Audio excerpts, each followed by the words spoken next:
The USO, or United Service Organizations, was founded in 1941 by Mary Ingram in response to a request from President Franklin Roosevelt. Although congressionally chartered, the USO is not a government agency, but rather a non-profit organization devoted to assisting service personnel and their families. The USO became particularly famous during World War II for its live performances called camp shows that were presented wherever American GIs were stationed. USO camp shows brought top-flight variety entertainment to the remotest parts of the world, many times at the front lines of battle. While today we remember the Hollywood celebrities who entertained the troops, there were also many magicians who toured the world on behalf of the USO. Tonight, historian, author, and Academy of Magical Arts Literary Fellowship recipient David Charvet will turn back the clock for a look at three great performers who brought their own style of magic to the USO during World War II: Harry Blackstone, Jack Gwynne, and Orson Welles. Harry Blackstone presented one of America's largest magic shows during the 1920s and 30s. At the outbreak of war, Blackstone often performed at Army camps and in USO clubs with mysteries both large and small. Later, his son Harry Blackstone Jr. also performed for the troops during the Korean War and in Japan.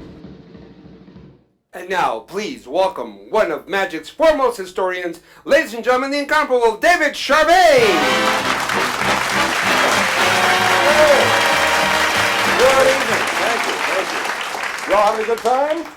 Good. I'll take care of that in just a few moments. But before I do, a little bit of magic of the Blackstones. Harry Blackstone Sr., Harry Blackstone Jr., both members of the Magic Castle for years, presented this little feat all over the world. And it involves a bird in a cage, a canary. And in just a moment, the bird will disappear from the tips of my fingers, and you will not see where he goes. I hope. Hup! Took the cage with him, too.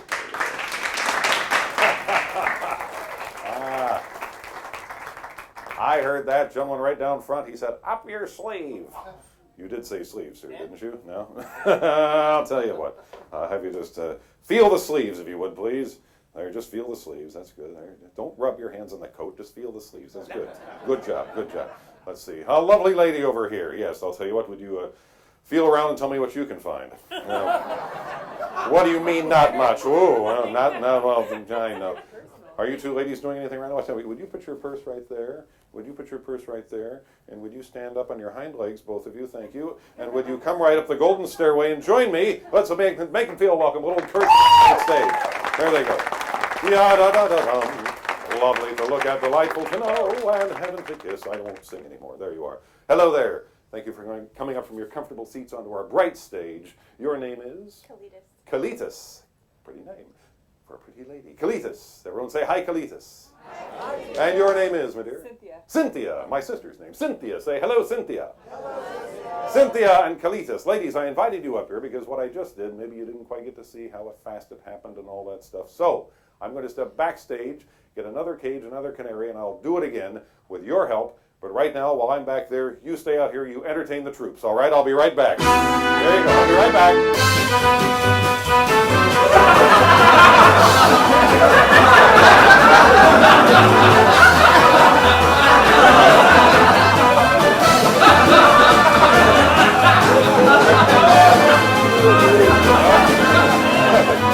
Their clothes are still on, that's a good sign. Come to the late show, you never know, I'll tell you. All right, ladies. Kalitas, would you step a little closer? I've had all my shots, thank you. You have a hand you're not using, perhaps your left hand. Thank you. That's actually, right hand. That's right hand's better. Actually, the clean one, thank you. No, never mind. No, please. Place that hand, right hand, flat on the bottom of the cage. Flat on the bottom of the cage, thank you. Don't put your fingers through the bars he bites, all right? And Cynthia, I'm going to pick the one closest to me. How about the lefty? There you go. No, place that on the back of the cage, right towards me. Right there. Ooh, that's good. You got it. All right. And now, Kalitas, another one for you. Place it right on top of the cage. And Cynthia, another one right on front of the cage. Good, you've got him surrounded. Yeah, you got it. Right there. Just don't put your fingers through the bars he bites, all right? Here we go. Now, let's loosen up here on the count of three now, okay? A lot of loose women at the Magic Castle tonight, but here we are. Hands on the count of three now. 1, 2, 2.5. Now change hands in 3. Hup. Oh shit, that's what I said. Let's hear it for our two ladies. There we go. Thank you for helping us out. There we go. All right. Oh my goodness. Don't tell anyone where the bird in the cage is, all right? Whatever you do. Very good. Well, About 31 years ago, before either of you were born, I'm sure, back in 1985, I wrote a book about a magician named Jack Gwyn. Right now you're saying, who's that? Well, Jack Gwyn was actually one of the greatest magicians in the first half of the 20th century. He too appeared here at the Magic Castle, but along with that, he performed all over the world for about 60 years with his family, and they presented a really fast and flashy magic act. And if you direct your attention to the screens, we'll tell you a little bit more about him, and I'll be right back. Jack Gwyn was one of America's top magicians during the days of vaudeville. His act incorporated his wife, son, and daughter, who became known as the Royal Family of Magic. When Gwyn's son was drafted at the start of World War II, Jack and his wife Anne joined the USO. They performed in stateside camps before being transferred overseas. For nearly a year, they traveled through North Africa, Italy, Iraq, Iran, China, Burma, and India with USO Unit Number 289, many times performing at the front lines. By the time the Gwyns returned to the United States in June of 1945, they had logged over 30,000 miles of travel and hundreds of shows for the troops. One bit of magic was presented by Gwyn at every one of his USO shows and has not been seen since his passing in 1969, a little something he called By the Sea.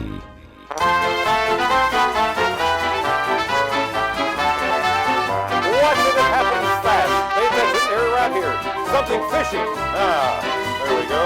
It's real, yes, there we are. Hello, sir, how are you? Good. And there we are. Round and round it goes. Just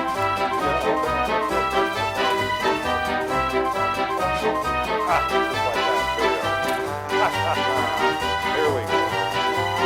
Something fishy.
Thank you.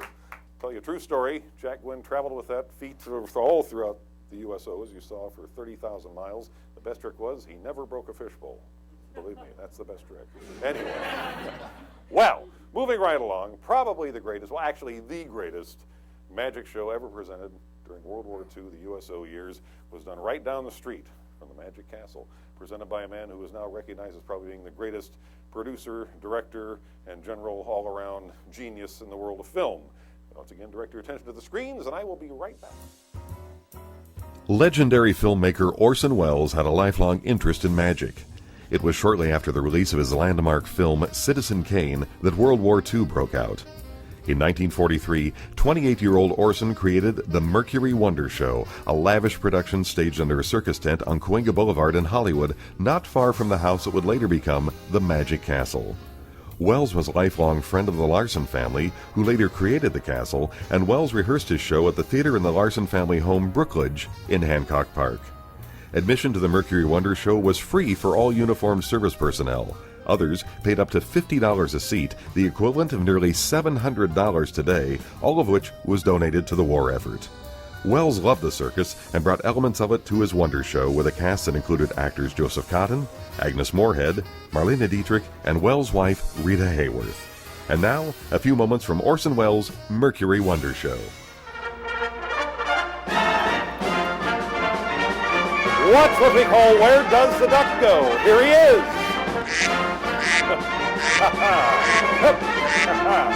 There he is. Hey! We'll hypnotize the duck. Watch carefully. Completely under my control. Yes, there he is. Say goodbye! Come in there. All the way down there, buddy, and get in there. Hey, loves this trick. There you go. Got it. All right. Pay attention, it happens fast. Nobody sleeps in this show.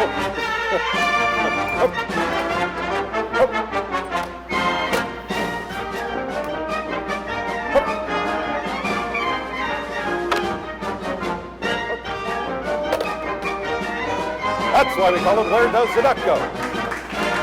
Wait a minute. Skeptics. Our key.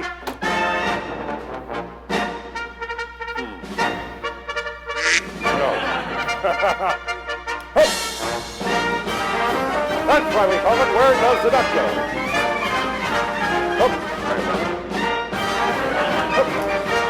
That's why we call it Where Does the Duck Go?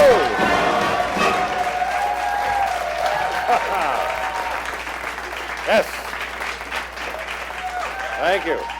He always comes back for the late show. I'll tell you a true story. True story. We found that duck last Sunday down at a Chinese grocery store in downtown Los Angeles, destined to become Crispy Duck. Instead, he has a life of leisure and show business. So here we are. We saved another one. Well, Orson Welles, I mentioned, was a great fan of magic. He loved magic as well as a good cigar. Unfortunately, I can't light this up, but he loved magic all of his life. He said he learned his first tricks from Houdini when he was a little boy. That's Orson, not Houdini. And when he grew up, he performed magic really throughout his life. If you are a little bit older like me, you remember him on the TV shows like Merv Griffin and Johnny Carson, always performing magic. And it was really, I say, his first love outside of making films. His big magic set, though, you might say, was that show, the Mercury Wonder Show. Loved it, played for about a month on Hollywood, and he had a great time with that show. The big feature of that show was a scene, the final scene, which is our final scene, called Things That Go Bump in the Night, in which I play the part of a wizard. Now, I do not look too much like a wizard, even in the morning when I first wake up. Only my dog Billy knows for sure, but we did bring along my wizard apparel tonight. Do we have the wizard apparel? We do, thank you. I will break character and tell you this is my son Teddy, by the way. Aw, yes it is. He's getting to skip school this week. Yes, and one day, Teddy, all of this will be yours. I know. Gee, you could be a doctor or you could be a magician. What do you want to be? I don't know. Well, I have my wizard gloves. Now, Teddy, you have a wizard robe. Place it on my skinny wizard body, if you would, please. Sickos are laughing out there. I know. There we are. All right. Get me right in there. Perfect. Oh, lovely. There. Oh, flashy robes this guy has. All right, Teddy, Velcro me in. They didn't have that in 1943, but here we are. Get me right there, all the way down. Got him. There you go. All the way down. Watch it. There we go. Attention Kmart shoppers. The blue light special on aisle 12. There we are. Thank you. Thank you, sir. Ladies and gentlemen, Teddy the Great. Let's hear it for him. Ta-da! There you go. That's enough. He'll want money. I actually do pay him. I pay him weekly. Very weekly. Moving right along. A wizard face for my wizard face. Here we go. Oh, let's see here. Oh, my. Lovely. Now do I look like a wizard? Actually, look like Donald Trump in drag, but that's another story. Well, I will tell you a true story, that there are actually creatures on heaven and on earth not satisfied with a saucer of milk, and things that go bump in the night. Watch it.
David Charvet. Thank you. My name is Oscar Munoz. Enjoy. Good night.